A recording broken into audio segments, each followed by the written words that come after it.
Good morning, dear students. Welcome to online classes, Mangalore University.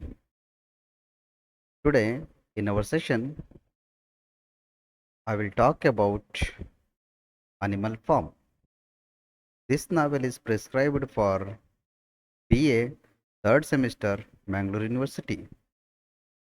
So, in this session, we will be discussing about the important characters of the novel. So, the important characters of the novel play a major role inside the novel. The characters are Napoleon, Snowball, Squealer, Boxer, and some other characters. First, I would like to talk about Napoleon. Napoleon is one of the boyars who lives in the animal form. He is a boyar, he is living in the animal form, and he is a pig. He is a crafty, manipulative pig. He betrays animalism with his greed. This character is supposed to be considered as a greedy character inside the novel, who always betrays the animalism, does not try to follow the kind of animalism which is there inside the farm, and he is a corrupt pig. He always schemes behind the scenes to get power. He wants power by hook or crook. He wants to take over the leadership and he wants to rule the farm. That's why he abuses the trust of the animals with lies. He uses to lie before the animals. He just supposed to be a trust animal, but not a trust person to match up with. He is always meant for producing lot of lies before the animals, so that Napoleon is the representative of Stalin ruling in the Soviet Union.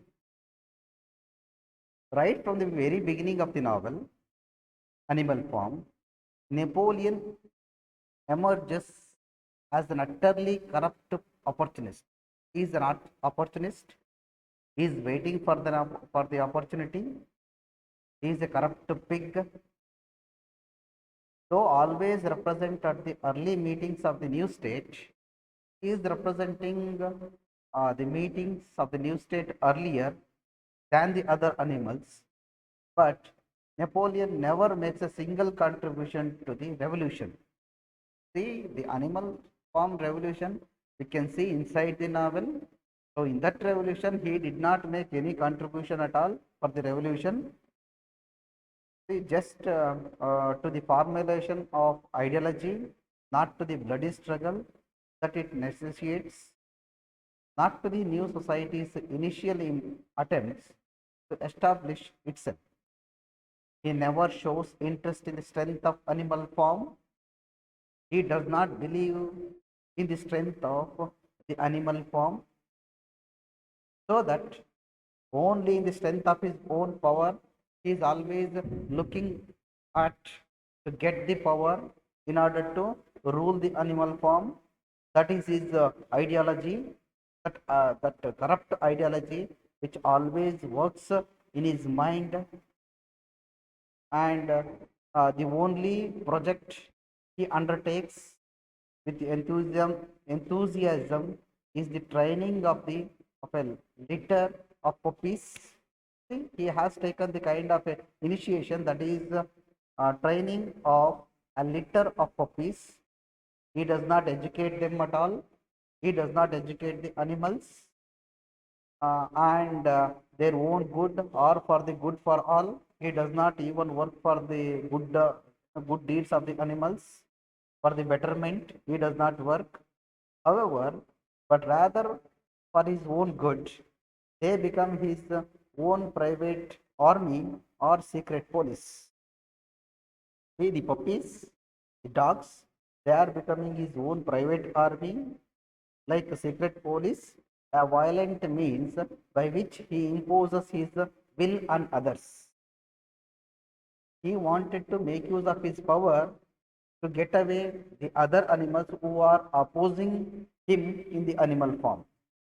Although he is mostly direct modeled on the Soviet dictator Joseph Stalin, Napoleon represents, in a more general sense, the political tyrants, a corrupt politician who is making lot of promises before the animals, not ready to stand upon his own words, that have emerged throughout human history and with particular frequency during the 20th century.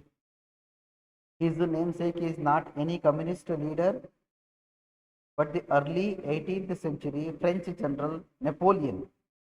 See, this character is modeled on the French general who is ruling France in the 18th century, who betrayed the democratic principle. Like that, Napoleon is also betrayed the principles of the animals inside the animal form on which he rode to power. See, Napoleon's aim is very clear.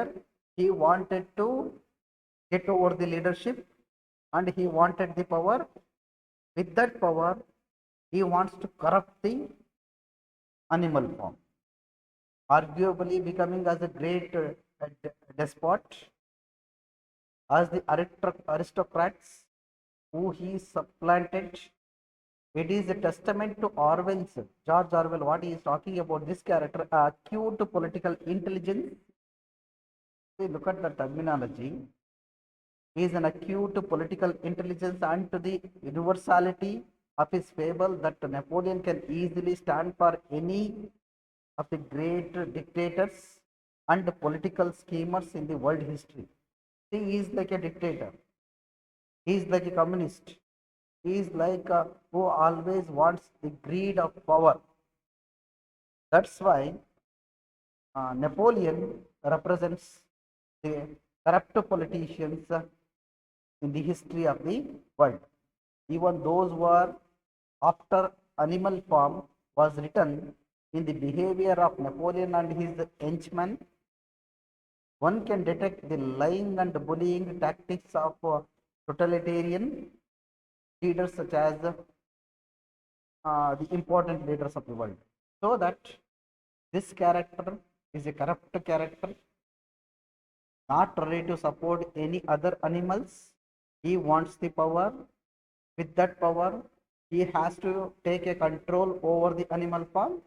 So he betrayed all the animals' strategies.